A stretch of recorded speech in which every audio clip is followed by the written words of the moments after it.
बिस्मिल्लाहिर्रहमानिर्रहीम, अस्सलाम वालेकुम। मैं हूं दिशान मसीदी की। आप देख रहे हैं सबसे पहले पाकिस्तान। आज मैं कुछ इंतहाई अहम खबरों के साथ हाजिर हुआ हूं। मैं कोशिश करूंगा कि कम वक्त में जो है मैं आपके साथ वो खबरें जो है शेयर कर लूं।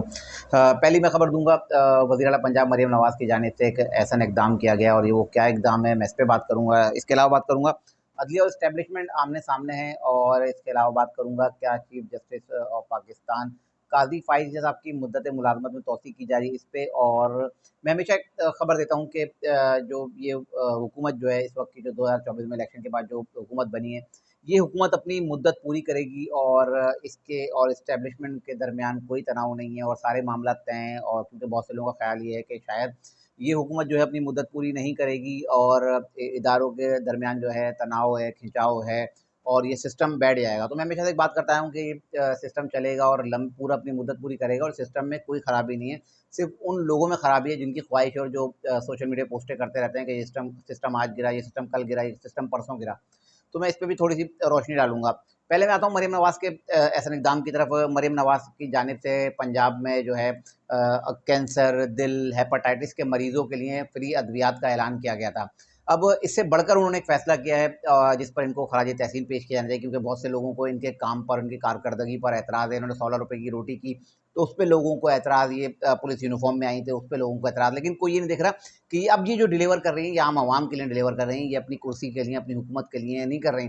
ये अवाम को नवाज़ने के लिए, अवाम की खिदमत कर रही हैं, क्योंकि इससे पहले हमको यही तासुर दिया जाता था कि ये जो वज़रा आते हैं, वज़ीर आते हैं, ये लोग अपनी खिदमत करते हैं, अवाम की खिदमत नहीं करते। लेकिन जब एक वज़ीर आला सड़कों पर आकर अवाम की खिदमत कर रहा है तो उस पर भी जो है लोगों को सकून है। लोग क्या, वो एक जो कौम यूथ जो है उसके पेट में दर्द है, उसको तकलीफ़ है, तो उनको जो है इनकी कारकर्दगी कोई अच्छी लगी, क्योंकि उनको पता है अगर इन्होंने अच्छी कारकर्दगी दिखाई तो ये पंजाब में अपने पाँव मजबूत करेंगे और उसके बाद उनकी कोई जगह नहीं बचेगी। तो अब मैं बात करता हूँ मरीम नवाज़ की। मरीम नवाज़ ने जो कैंसर, दिल के अमराज में मुब्तला और हेपेटाइटिस के अमराज में मुब्तला लोगों के लिए फ्री अद्वियात का जो उन्होंने ऐलान किया था, अब इससे बढ़ के उनका एक और हुक्म आ गया और उसके तहत उन्होंने कहा है कि अब दिल कैंसर और हेपेटाइटिस के मरीज़ जो रुलते हैं दवाइयों के लिए और जाते हैं, सरकार के पीछे भागते हैं, जो हुक्काम है उनके पीछे भागते हैं, अब किसी के पीछे उनको भागने की ज़रूरत नहीं है। वो सिर्फ एक कॉल करेंगे और उस कॉल पर जो है अब इन तमाम जो मरीज़ हैं, बीमारियों में जो मुब्तला जो मरीज़ हैं, उनके घरों पर जो है अद्वियात जो है 24 घंटे के अंदर अंदर पहुँचाई जाएगी। और ये अद्वियात 2 महीने की अद्वियात दवाइयाँ होंगी, जो वो मरीज़ जो है बआसानी अपने घर में 2 महीने तक वो दवाइयाँ इस्तेमाल कर सकता है।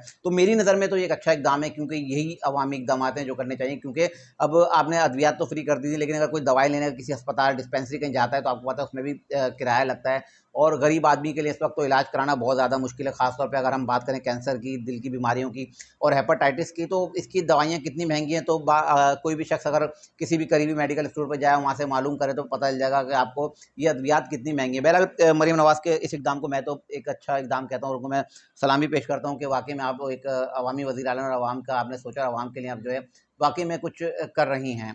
तो इसके अलावा बात कर रहा था अदलिया एस्टेब्लिशमेंट आमने सामने। आपको पता है 6 जस्टिस साहिबान ने जो सुप्रीम कोर्ट ऑफ पाकिस्तान को खत लिखा है, जिसमें उनका शिकवा था कि उनके काम में जो एस्टेब्लिशमेंट मदाखलत कर रही है, एस्टेब्लिशमेंट जो अपनी मर्जी के फैसले लेना चाहती है। अब कल ही इस्लामाबाद हाई कोर्ट का एक बड़ा फैसला आया है और ये फैसला दिया है जस्टिस बाबर सत्तार साहब ने। और उन्होंने 4 इदारों पर उन्होंने जो है उनको तौहीन अदालत के जो है नोटिस जारी कर दिए हैं, जिसमें IB है, पैमरा है, DGFI है और DGPT है। इन 4 लोगों को जस्टिस बाबर सत्तार ने जो है तौहीन अदालत के नोटिस जारी कर दिए हैं, क्योंकि इन जो एक केस की समाअत हुई, इस पे जस्टिस बाबर सत्तार साहब ने कहा कि मैं इस केस को खुद सुनूंगा और ये केस मैंने ही सुनना है, इस पर मैंने ही फैसला करना है। अच्छा, जस्टिस बाबर सत्तार उन 6 जजों में शामिल हैं जिन्होंने सुप्रीम कोर्ट ऑफ पाकिस्तान के चीफ जस्टिस को खत लिखा है और कहा कि हमारे काम में मदाखलत की जा रही है। अब इनका ही कल ये फैसला है और इन्होंने जो फैसला दिया है, क्योंकि ये जो इन चारों इदारों पर जुर्माना किया गया, इन चारों इदारों की जानिब से जो एक दरख्वास्त दी गई थी इस्लामाबाद हाई कोर्ट में, जिसमें उन्होंने जस्टिस बाबर सत्तार पर केस सुनने के एतराज़ को का कहा था। उन्होंने कहा था कि जस्टिस बाबर सत्तार पर हमें एतराज़ है और उन्होंने दरख्वास्त दायर की थी। तो अब जस्टिस बाबर सत्तार ने खुद ही इस फैसले को सुना और खुद ही उन्होंने इस पे केस को सुना और इस पे उन्होंने फैसला दिया। 40 सफ़हात पर मुश्तमिल फैसले में उन्होंने लिखा कि ये जो इनकी दरख्वास्तें हैं ये बदनीयती पर मबनी हैं और ये अदालत के काम में जो है मदाखलत है। तो उस पर के बाद जो इन्होंने इन तमाम लोगों पे 5-5 लाख रुपए के जुर्माने आयद किए और ना सिर्फ जुर्माना आयद किया, बल्कि उन्होंने कहा कि ये चारों इदारे के जो डीजीज हैं और जो इनके सरबराह हैं, ये लोग अपने जेब से ये जुर्माना अदा करेंगे। और उन्होंने कहा कि क्यों ना इन लोगों के खिलाफ तौहीन अदालत की कार्रवाई की जाए। अब एक तरफ ये लोग कहते हैं कि हम पर दबाव है और हमें जो है एस्टेब्लिशमेंट दबाव डाल रही है और हमें फैसले नहीं करने दे रही, तो दूसरी तरफ इस तरह के फैसले आना तो आप खुद सोच सकते हैं कि फिर अगर आप इस तरह आज़ादाना फैसले कर सकते हैं इदारों के खिलाफ, इतने बड़े इदारों के खिलाफ। ये ऑडियो लीक्स का एक मामला था, ये मैं बता दूं कि ऑडियो लीक्स के केस की समाप्ति, ऑडियो लीक्स पे जो साबिक चीफ जस्टिस साकिब निसार, उनके बेटे पर था ना, एक ऑडियो उनकी आई थी जिसमें जो है उन्होंने जो है वोटर्स और जो टिकट्स फरोख्त का एक मामला था, उसमें जो है खरीदो फरोख्त का एक मामला था, तो एक वो ऑडियो लीक्स थी, तो उस केस की ये समाप्त थी। तो अब या तो जस्टिस बाबर सत्तार ये खत लिखते नहीं उन 6 जजेस में शामिल है ना कि भाई हमें जो है हम हमारे काम में मदाखलत की जा रही है, या तो वो इस केस की समाप्त नहीं करते। तो बस अब क्या कह सकते हैं, अब जस्टिस साहब हैं और अब इनके बारे में ज़्यादा कहेंगे तो फिर रह सकते हैं हमें ही तौहीन अदालत का नोटिस आ जाए। लेकिन बस इतना कहूँगा कि जब आपने खत लिख दिया और सुप्रीम कोर्ट ऑफ पाकिस्तान में जो ये मामला पेंडिंग भी है, उसके बाद भी आपने ये केस सुना और आप वाजिब थे कि मैं ये केस मैं ही सुनूंगा और इसका पर फैसला मैं ही दूंगा। तो बहरहाल मैंने थोड़ा सा मैं इस पर भी रोशनी डाल दूँ और आपको बता दूँ कि ये मामला भी कुछ इस तरह से हुआ है। इसके अलावा बात कर लीजिए ना, ये बहुत से लोगों की कहते हैं कि शायद ये हुकूमत अपनी मुद्दत पूरी नहीं करेगी, तो मैं पहले दिन से अपनी इस बात पर कायम हूँ और अगर आप मेरे पिछले व्लॉग देखें, ये हुकूमत अपनी मुद्दत पूरी करेगी और इसका वादे सबूत है कि पाकिस्तान पीपल्स पार्टी अब बाकायदा जो हुकूमत में शामिल होने जा रही है। 8 वजारतें पाकिस्तान पीपल्स पार्टी ने मांग ली हैं और देख लीजिएगा ये हुकूमत किस तरह से चलेगी और अपनी मुद्दत भी पूरी करेगी, क्योंकि इस्टेब्लिशमेंट और हुकूमत एक पेज पर हैं। बहुत से लोगों की ख्वाहिश है, वो जो चाहते हैं कि शायद ये सिस्टम गिर जाए, ये हुकूमत नहीं चले, तो ये हुकूमत अपनी मुद्दत पूरी करेगी, जिसका वादे सबूत है पाकिस्तान पीपल्स पार्टी भी अब जो है हुकूमत में शामिल हो रही है।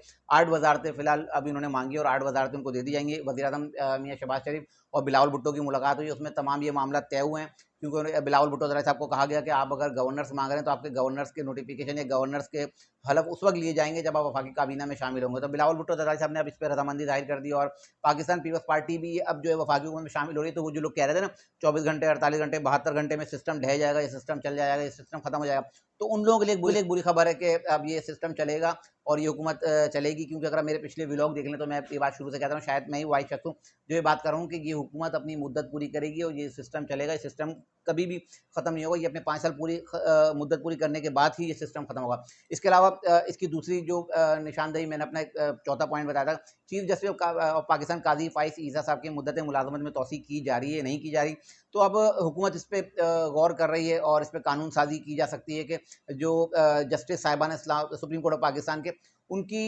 उम्र का जो तयन किया जा रहा है कि मुद्दत मुलाजमत में उनकी उम्र में तोसी कर दिया। जैसे पहले कोई चीफ जस्टिस ऑफ पाकिस्तान 65 साल की उम्र में रिटायर होते थे, तो अब 68 साल करने की जो है तजवीज़ दे रहे वो आ रहा है, इस पर हो सकता है कानून साजी कर दिया। दूसरी तरफ इनको 3 साल एक्सटेंशन देने की बातें हैं कि 3 साल होते हैं इनकी मुद्दत मुलाजमत तोसी करके इनको एक्सटेंशन दे दी जाए। तो ये तमाम मामला भी ज़ेर गौर हैं और आप देख लीजिएगा, क्योंकि ये जो मौजूदा हुकूमत है इस पे कानून साजी कर सकती है, क्योंकि इनके पास 2 तिहाई अक्सरियत मौजूद है और ये किसी भी तरह की कानून साजी करने में आज़ाद है। तो अब ये मेरा ये पॉइंट भी इसी से जुड़ा हुआ है कि जो लोग कह रहे हैं ना कि ये हुकूमत और ये सिस्टम चलेगा या नहीं चलेगा, तो ये सिस्टम चलेगा, हर सूरत चलेगा और चीफ जस्टिस ऑफ पाकिस्तान की मुद्दत मुलाजमत में तोसी भी होगी, या हो सकता है इस पर कानून साजी करके जजों की जो उम्र का जो तयन है इसको जो बढ़ा दिया है कि जजिस की रिटायरमेंट की उम्र जो है 68 साल तक कर दी जाए। ये थी आज की खबरें। इसके मैं हजरत इंशाल्लाह मज़ीद खबरों नई तस्दीर के साथ फिर हाजिर हूँ, तब तक याद दीजिए अल्लाह हाफ़िज़।